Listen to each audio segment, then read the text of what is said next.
ముఖ్యంగా గద్దరన్న అంటే చిన్న పిల్లల నుంచి పెద్దవాళ్ళ వరకు కూడా అందరూ కూడా అన్నానే అంటారు, గద్దరన్ననే పిలుస్తారు.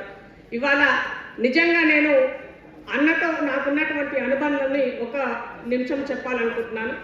నేను ఆమ్ ఆద్మీ పార్టీలో పనిచేసినప్పుడు నా దగ్గరికి వచ్చి ఫోన్ చేశాడు. ఫస్ట్ కాల్ చేసి, బిడ్డ వస్తున్నా బువ్వ పెట్టు అన్నాడు. తప్పకుండా నేను అంతకన్నా భాగ్యం నాకేంటి అన్నాను.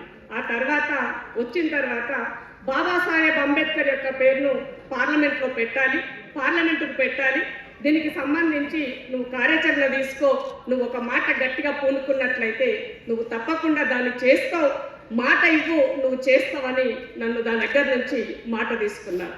నేను అదే రోజు చాలా సీరియస్గా దానికి సంబంధించినటువంటి పూర్తి కార్యాచరణని ఢిల్లీ వాళ్ళకి కూడా ఇచ్చి అక్కడ వాళ్ళని కాన్ఫరెన్స్లో పెట్టి ఆ కార్యక్రమాన్ని నేను ఆ రోజు చేపించినాను.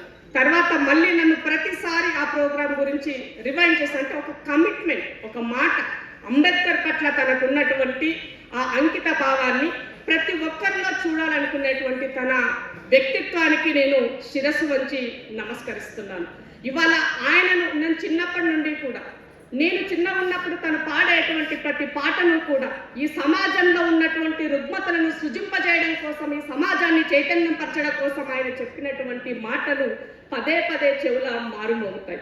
మా అన్న అప్పుడు 20 సంవత్సరాలు, అన్న పాట కోసం వరంగల్లో ప్రోగ్రాం అయితే, మాది మారుమూల ప్రాంతం పాలమూరు జిల్లా, అక్కడి నుంచి మా అన్న ప్రోగ్రాం చూడడానికి పోయినాడు. నేను ఆ రోజు గుర్తు చేసిన, మేము చిన్నగా ఉన్నప్పుడు నీ ప్రోగ్రాము, నీ పాట విననీకే మా అన్న అక్కడ దాకా వెళ్ళి యాక్సిడెంట్ చేసుకుని వచ్చిండే, కాలుకు దెబ్బ తగిలింది, చాలా ఇబ్బందికరమైనటువంటి పరిస్థితి. అంటే నీవంటే మాకు అంత అభిమానము, తాడిత పీడిత ప్రజల కోసం మీరు చేసినటువంటి పోరాటం ఈ రోజు కూడా.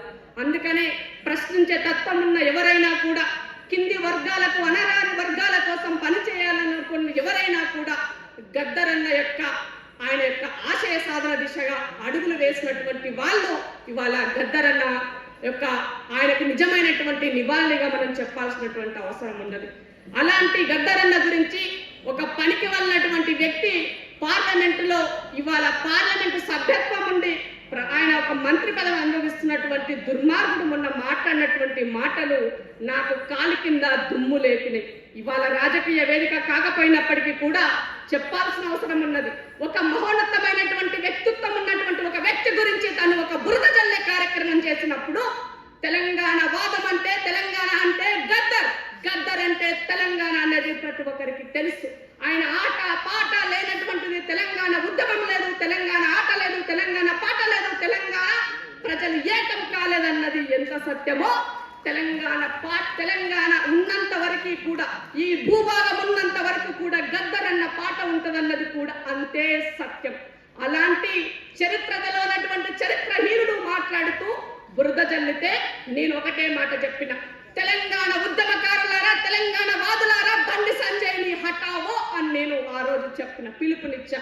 అంటే ఒక బిడ్డగా, ఒక ఆడబిడ్డగా ఆయన యొక్క వారసత్వంలో, ఆయన రాజకీయ కోణంలో, ఆయన ఈ సమాజం పట్ల ఆయనకున్నటువంటి అంకిత భావాన్ని ఈ సమాజం ముందు ఉంచడం కోసం భావోద్వేగంతో నేను ఆ రోజు మాట్లాడడం జరిగింది. ఏది ఏమైనప్పటికీ కూడా మీరు చెప్పేటువంటి మీ మనువాద సిద్ధాంతం, మీరు చెప్పే మతతత్వ రాజకీయాలు అనేటివి ఏవి కూడా ఇవాళ గద్దరన్నకి అవి సరితూగవని తెలియజేస్తూ, ఇవాళ నిజమైనటువంటి తెలంగాణ వాదులారా, ప్రశ్నించే గొంతుకులారా, హక్కుల కోసం పోరాటం చేసే ప్రతి ఒక్కరూ కూడా గద్దరన్న మన అందరికీ ఆశయం. ఆయన ఆశయాలను ముందుకు తీసుకెళ్లాల్సిన బాధ్యత ప్రతి ఒక్కరిపైన ఉందని తెలియజేస్తూ, సమయభావం వల్ల అన్న నా శోకం నిలబడి అయిపోయిందంటుండు.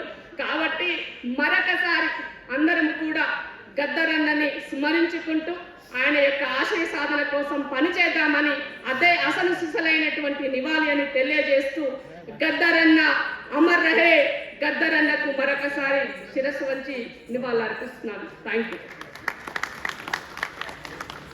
సో థ్యాంక్ యూ అక్క. సమయం లేని కారణంగా మిమ్మల్ని ఒత్తిడి చేయాల్సి వచ్చింది. ఇప్పుడు